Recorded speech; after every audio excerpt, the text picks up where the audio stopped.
Morning, everyone. How's the week going? Seen some good presentations? We're about halfway through. Well, my name is Kilian with the RAND Corporation. I'm joined by my partner here, Danae Ferguson, and Sasha Romanowski, probably a well-known name to a lot of folks, bowed out on us. So he's not here, but this is a lot of the same work we're doing. We have an ongoing project looking at vulnerability ecosystem and the impact of AI. So we'd love to talk to any of you after the presentation or down the next couple weeks. Now, without further ado, I will pass it off to my partner, Danae. Good morning, everyone. So I want to go over our brief agenda. We kind of divided our talk into two different parts. In part one, we're looking at assigning AI model vulnerabilities, the current software vulnerability ecosystem, new vulnerabilities and classification challenges with AI, and then assigning AI model vulnerabilities and vulnerability disclosure. And then in part two, we'll be looking at the increasing vulnerabilities and AI's potential impact. So looking at AI and vulnerability discovery, AI augmented exploitation and defense, and then lastly, adapting the vulnerability management ecosystem for an AI-driven future. So given that we're at a vulnerability conference, I'm assuming that most of you are fairly familiar with these terms, but for those that are new to the area, I kind of want to level set so that we can figure out how AI plays into this current ecosystem. The four primary components of the current vulnerability software ecosystem are CVEs, CWE, CVSS, and CVD. So the Common Vulnerability and Exposure CVE standardizes the identifiers for publicly known vulnerabilities, providing unique IDs and references for specific flaws. Then we transition to CWEs, which is a taxonomy of root causes and software hardware weakness types that could lead to those vulnerabilities. So this could be anything from issues with buffer overflows, injection flaws, and misconfigurations, which help stakeholders to identify the underlying weaknesses in a system. Then we transition to the CVSS, which assesses the severity of vulnerabilities and provides numeric scoring, 0 to 10, and qualitative ratings, low, critical, etc. This helps organizations to prioritize patching, especially for critical vulnerabilities. But as we all know, the context really matters. In some organizations, a critical vulnerability really is a low because there are compensating controls in place. And then lastly, the coordinated vulnerability disclosure involves private reporting of bugs to vendors, which allow time for fixes before public disclosure.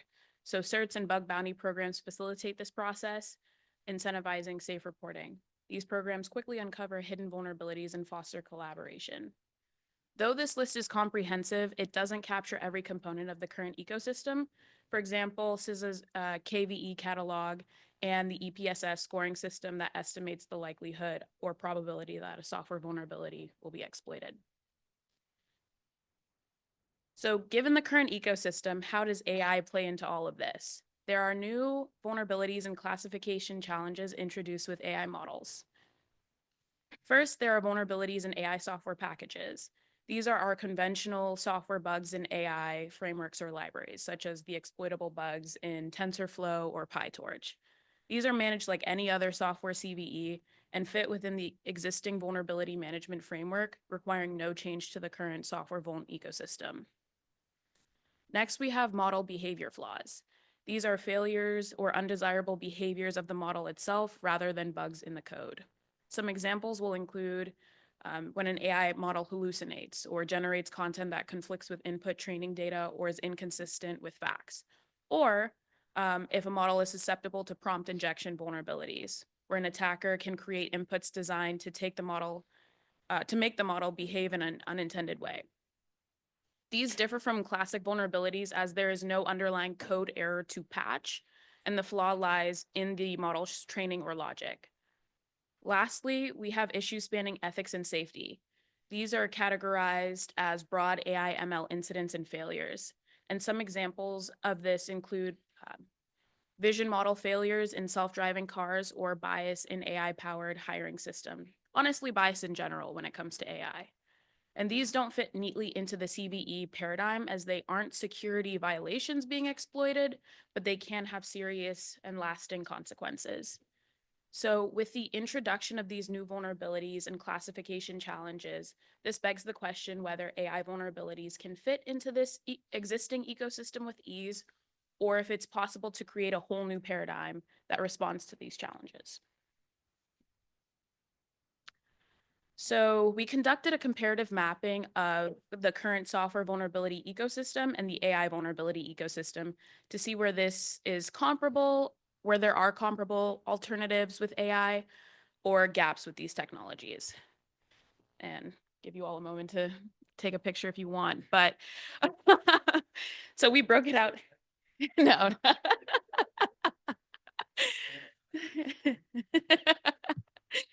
So with this, we looked at a few different feature areas. I'm not going to go over this in broad detail, but just wanted to highlight a few call outs where AI ML is kind of on par with the traditional software vulnerabilities and where there might be some gaps or it's limited.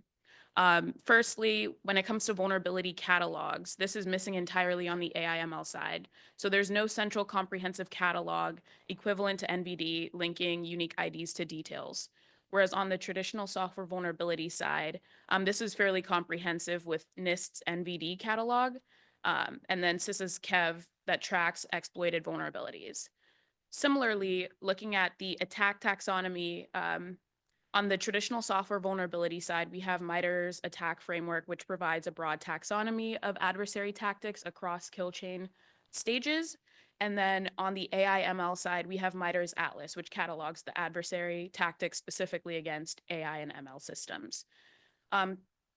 Following up, there's also the incident databases that are pretty established on the traditional software vulnerability side.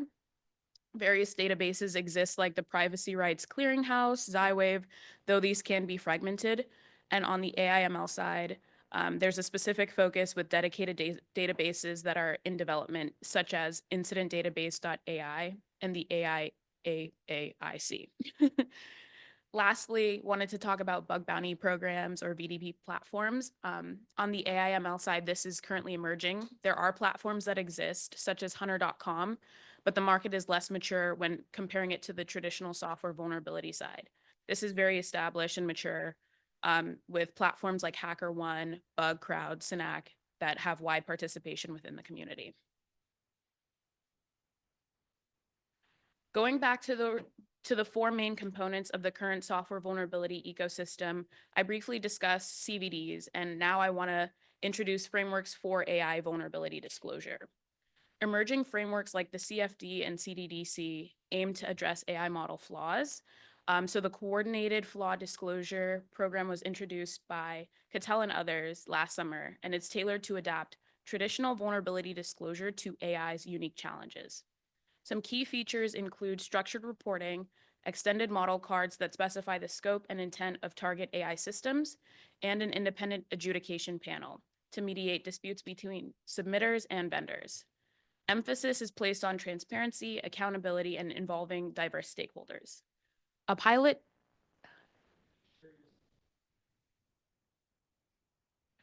Say take pictures just in case.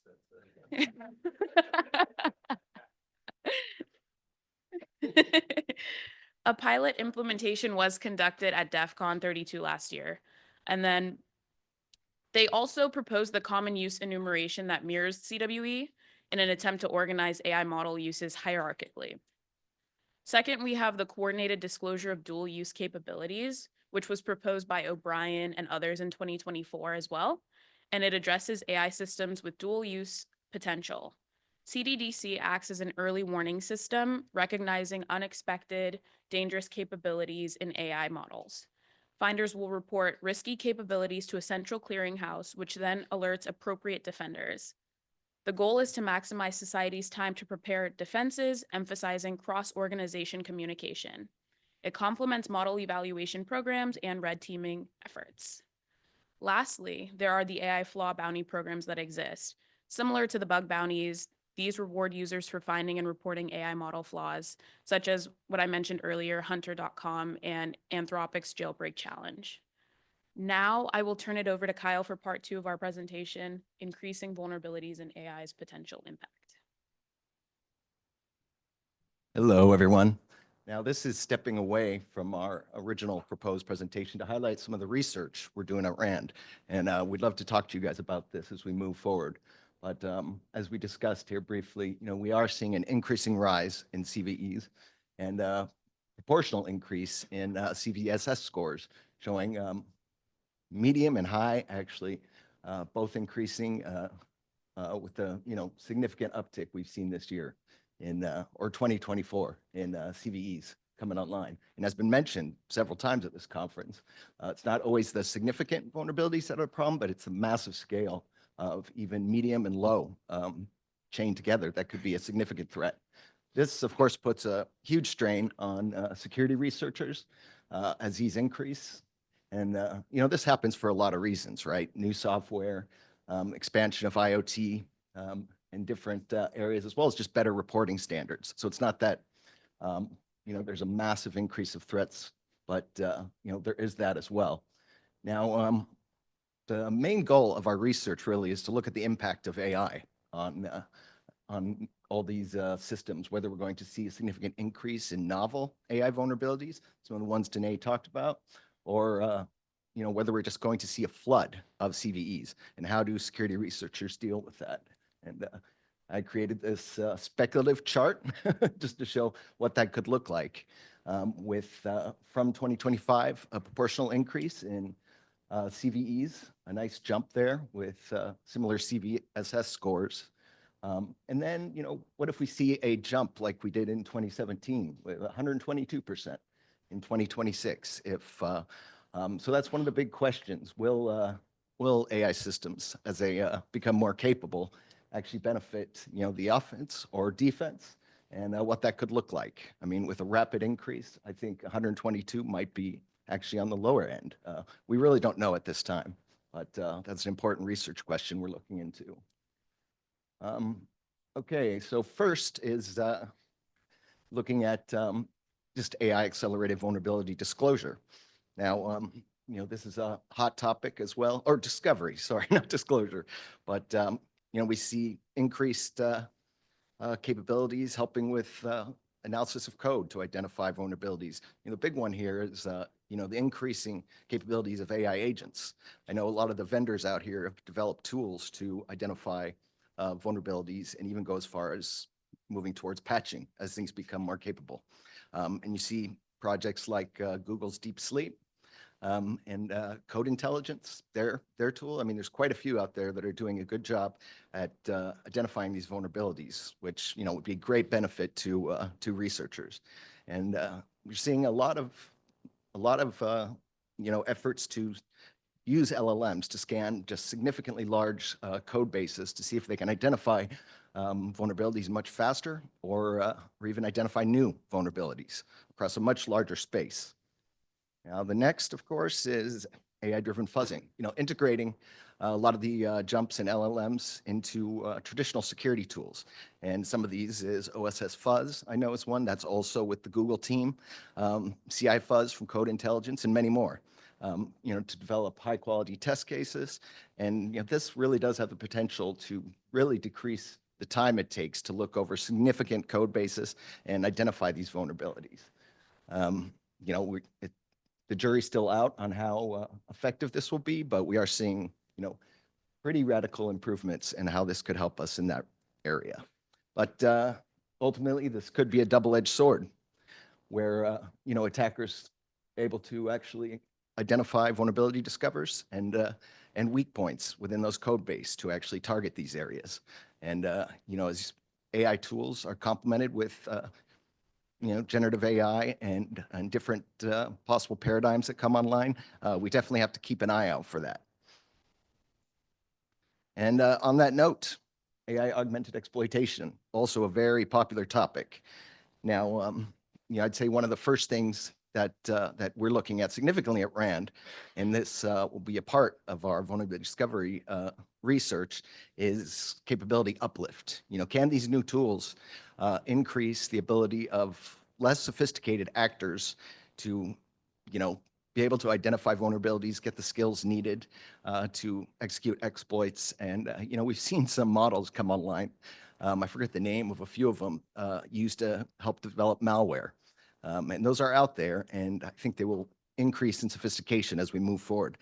And that's the democratized access, whether low-skilled actors able to increase their capabilities, or new actors that might actually be able to enter the space as opposed to cybersecurity experts. Social engineering, that's another one. I know there's been a lot of tests out there to see if we can develop sophisticated phishing emails, more convincing phishing emails to send out to a much wider audience to really get after various companies out there and develop exploits on a much larger scale. You know, we haven't seen this that much yet, but really being able to flood the zone with the quantity of different malware and phishing emails could become a significant threat for you know, sensitive companies out there. And then, of course, the big one is autonomous agents. And like I was saying, talking to a lot of the vendors this week, agents are exploding. That's especially as it's become more capable. Even a year ago, we saw very little capabilities for agents to actually be able to complete multi-step processes autonomously. But I think it was Meter, the evaluation company, did a report like a week or two ago that looked at AI agents' capability to go through and do multi-step tasks and what that looks like. And they're seeing a doubling time about every 7 months where the models are able to increase their ability to reach human level or human, like tasks in, hours to possibly days in the next. But right now, multi-hour projects, be able to go through the entire steps of the kill chain. And looks like it's coming. It's becoming much more effective. So that's something to look out for. And yeah, there's multiple reports have come out recently on using LLMs to really find these vulnerabilities, develop the exploits, and really complete multi-stage targets. And I know OWASP came out with a great report on agents, top 10 on agents that I encourage everyone to look at. It's spectacular. And of course, defense. Now, majority of researchers out there are saying that they believe that new innovations in AI will really benefit defenders more than anything. That's in the offense-defense balance, because we're seeing increases along a wide spectrum of possible use cases. A big one is improved threat detection and real-time monitoring. We're seeing that integrating AI into a lot of these tools, we're able to scan much larger area and be able to identify threats through significant volumes, look for just small deviations in the patterns to identify what could be malicious activity. So that's an area that's improving rapidly. Then, of course, alert reduction, having these more significant tools that identify, small signals in the noise that might indicate that an attack is underway or a unique tech is underway, could be a huge uplift for security researchers out there to identify problems that might be coming. Now, one of the big issues, of course, is some of the explainability challenges you have with AI. AI models, deep learning especially, do have the tendency to, have failure modes, come up with mistakes, or identify something as malicious that might not be. And I'd say, the biggest issue, of course, is, its inability to explain why. We're seeing this across a ton of fields, right? With integrating deep learning into the intelligence community, for example, or defense applications. I mean, these are really high stakes. So really having, better interpretability in the models is huge as we move forward, especially as we get those multi-stage processes. And if we don't understand what's actually happening under the hood, it's more difficult. Anthropic came out with a paper, I think with this last week, that goes through just a ton of interpretability work. I recommend everybody give it a search if you haven't seen it. But it was a great step in understanding what the models are actually doing and how they're making their decisions there. Now, of course, another one is adversarial attacks. There's some research out there that is quite novel, looking at how to get around a lot of these AI-based adversarial attacks by, manipulating the input data and, different ways of actually getting through, AI detection systems, which is really interesting work out there. Now, one other point I'd like to mention is reinforcement learning. A lot of these new tools under development use reinforcement learning to train on new code and just get better and better. But there's been significant errors in reinforcement learning in the past. things like reward hacking, specification gaming. So as we integrate AI into more important processes, we have to look out for these failure modes that could be a significant issue. Just a little note there on challenges. All right, well, as I said, this is a current project that Sasha, myself, and Danae are working on. So we have a ton of research questions that we're looking into here.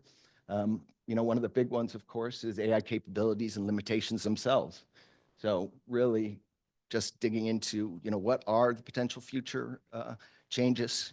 How extreme could those be? Like I was saying, could we see a absolute flood in CVEs, and how could security teams actually deal with that? Or are we going to see some of the novel behavioral threats, unique AI-based failures and vulnerabilities that Danae spoke out in the first half of this?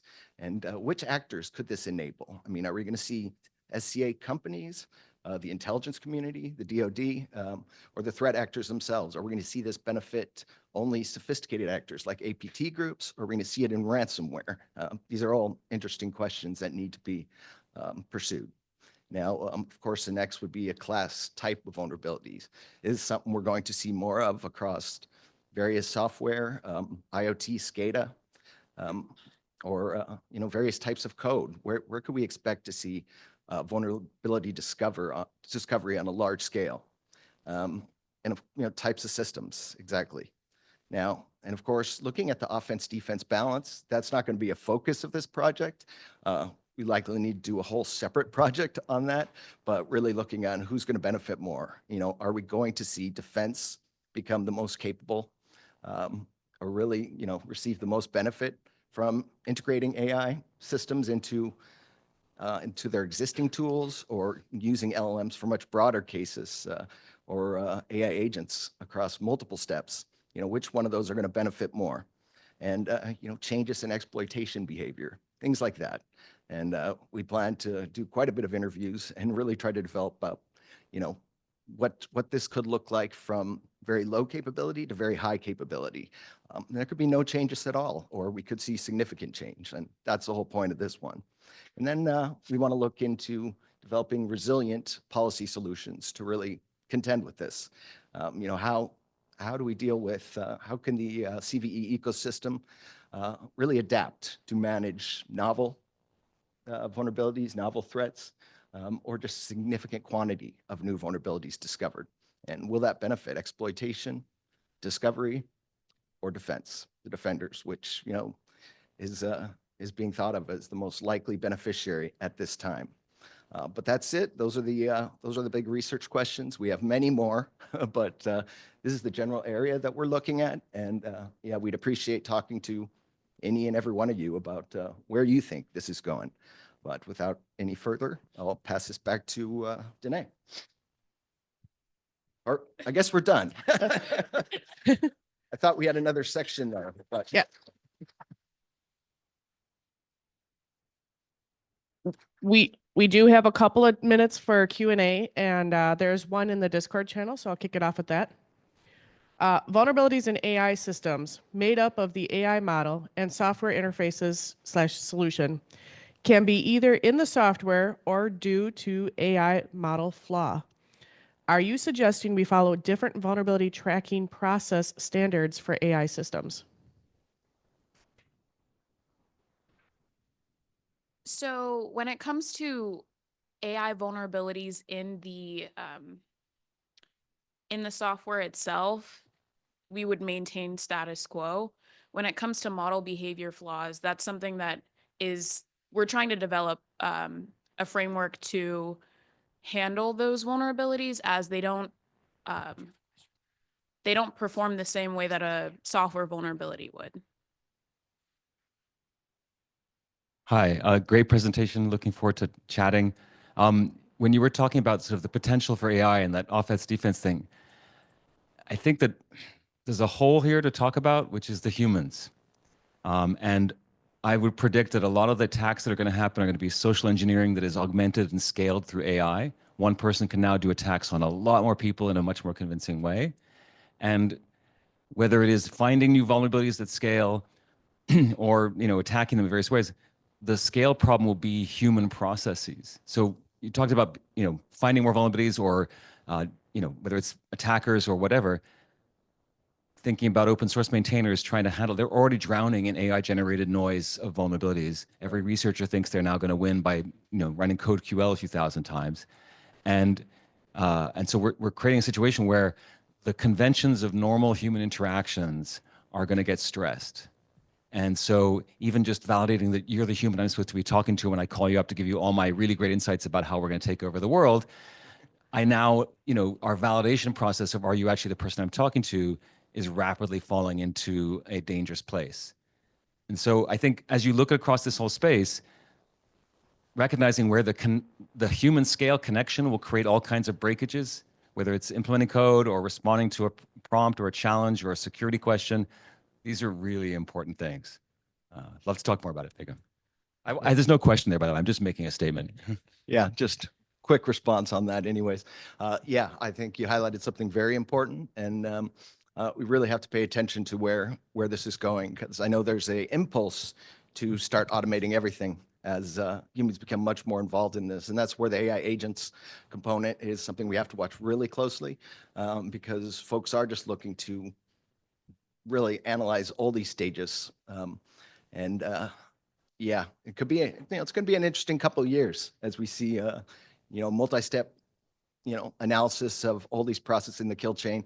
And you could see a future where, we start moving towards robot versus robot and pull the human out of the loop entirely. But yeah, with some of the increases, automated phishing, there's significant threats out there that we have to keep our eye on.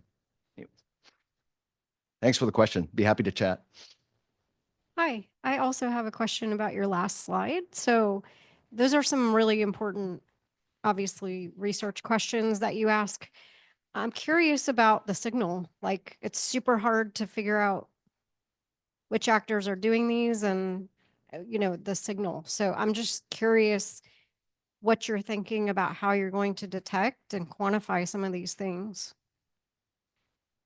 Yeah, that's extremely difficult. There's a ton of research streams out there right now that I think Cybench, a ton of evaluation frameworks being developed to work on, identifying where these, what are the capabilities of the model, where are the threats coming from. So that is a big part of the research, is talking to experts out there and really determining the best path forward. And yeah, really being able to narrow down who the actors are, who's benefiting, is a difficult challenge. And yeah, we're up for it. I know there's a ton of work out there that we're following closely, and especially on the exploitation side, on the vulnerability discovery and defense, or discovery primarily. There's seems to be very little work, or it's actually a nice big gap for us to explore. But we have a ton of people at RAND looking at the exploitation side right now. So we don't want to overlap with those projects and focus more on how vulnerabilities fit into this, and really narrow down on that, because I think we get the most bang for our buck there. But yeah, do you have anything on that, Danae? All right. And with that, let's give our presenters one more round of applause.